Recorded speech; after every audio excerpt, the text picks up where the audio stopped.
আসসালামু আলাইকুম, welcome back to ইতি কুকিং হাউস। আপনাদের সামনে আবারও নতুন একটি রেসিপি নিয়ে হাজির হলাম। আজকে তৈরি করে দেখাবো সুস্বাদু মুচমুচে কাঁচা পেঁপের পাকোড়া। একটা পেঁপে নিয়ে গ্রেটারের সাহায্যে গ্রেট করে নিলাম। আপনারা চাইলে বটি দিয়েও গ্রেট করে নিতে পারেন। গ্রেটার দিয়ে গ্রেট করলে একটু চিকন হয়। চিকন করে গ্রেট করে নিলে পাকোড়াগুলো খেতে ভীষণ মজাদার হয়। বিকেলের নাস্তা হিসাবেও কাঁচা পেঁপে দিয়ে পাকোড়ার রেসিপিটি করে নিতে পারেন। এভাবে আমি সবগুলো পেঁপে গ্রেট করে নিলাম। এখন এর মধ্যে দিয়ে দেব 1 কাপ চালের গুঁড়ো। আপনারা চাইলে এখানে বেসনও ব্যবহার করতে পারেন। এখন দিয়ে দেব আদা রসুন বাটা, তারপর দিয়ে দেব পেঁয়াজ কুচি।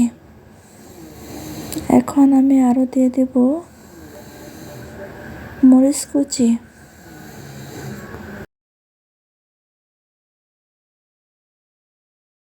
এখন আমি দিয়ে দেব 1 চামচ হলুদের গুঁড়ো, তারপর আরও দিয়ে দেব 1 চামচ মরিচের গুঁড়ো।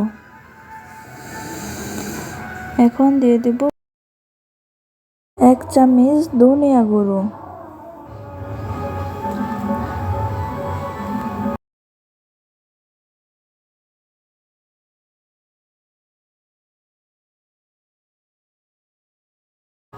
এখন দিয়ে দেব স্বাদ মতো লবণ। এখন সবগুলো উপকরণ গ্রেট করা পেঁপের সাথে ভালোভাবে হাত দিয়ে মিশিয়ে নেব। আপনারা কিন্তু বাচ্চাদের জন্য এরকম পাকোড়া রেসিপি তৈরি করে নিতে পারেন। বাচ্চারা মুচমুচে পাকোড়া রেসিপি খেতে ভীষণ পছন্দ করে। এখন সবগুলো উপকরণ ভালোভাবে মিশিয়ে নেব। যেসব বাচ্চারা পেঁপের সবজি খেতে চায় না, তাদের জন্য এই পাকোড়া রেসিপিটি তৈরি করে নিতে পারেন। তারা কিন্তু খুব মজা করে খেয়ে নেবে। আমি এখানে পাকোড়ার মিশ্রণটা ভালোভাবে মেখে নিয়েছি। এখন আমি গোলাকার করে শেপ দিয়ে নেব। এতে করে ভাজার সময় কোনো অসুবিধা হবে না।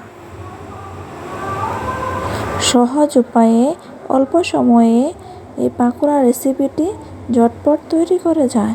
তাই আপনারাও আমার মতো একবার তৈরি করে নিতে পারেন। আমি এখন সবগুলো প্রস্তুত করে ফেলেছি। এখন শুধু ভাজার পালা। এখন আমি চুলায় একটি ফ্রাই প্যান বসিয়ে দেব। তারপর পরিমাণ মতো তেল দিয়ে দেব। তেলটা গরম হলে একে একে সবগুলো দিয়ে দেব। যদি আমার ভিডিওটি ভালো লাগে তাহলে একটি লাইক, কমেন্ট এবং শেয়ার করে দেবেন। আপনাদের মিষ্টি কমেন্টেই আমাকে অন্য একটি রেসিপি নিয়ে আসতে উৎসাহিত করে। তাই সবসময় এভাবে ভালোবাসা দিয়ে যাবেন। কাঁচা পেঁপের পাকোড়াগুলো অনেকটাই ক্রিস্পি হয়, ভিতরে নরম তুলতুলে হয়। এভাবে এপিট ওপিট ভালোভাবে ভেজে নেব। চুলার আঁচটা মিডিয়াম রেখে পাকোড়াগুলো ভেজে নিতে হবে। কিছুটা সময় নিয়ে ভালোভাবে এপিট ওপিট ভেজে নেব। ব্রাউন কালার চলে আসলে বুঝতে পারবেন পাকোড়াগুলো হয়ে গেছে। এখনও যারা আমার চ্যানেলটি সাবস্ক্রাইব করেন নাই, তারা প্লিজ সাবস্ক্রাইব করে পাশে থাকা বেল আইকনটি প্রেস করুন। তাহলে আপনার কাছে আমার নতুন নতুন ভিডিও পৌঁছে যাবে। যারা সাবস্ক্রাইব করেছেন তাদের অসংখ্য ধন্যবাদ এবং ভালোবাসা রইল। তৈরি হয়ে গেল কাঁচা পেঁপে দিয়ে দারুণ সুস্বাদু মুচমুচে কাঁচা পেঁপের পাকোড়া রেসিপি। গরম গরম কাঁচা পেঁপের পাকোড়া খেতে খুবই টেস্টি হয়। ছোট থেকে বড় সবাই অনেক মজা করে পাকোড়া রেসিপিটি খাবে। বাসায় একবার হলেও ট্রাই করে নিতে পারেন। আশা করছি আজকের রেসিপিটি আপনাদের কাছে ভালো লেগেছে। তাহলে দেখা হবে অন্য কোনো রেসিপি নিয়ে। সে পর্যন্ত ভালো থাকবেন। আল্লাহ হাফেজ।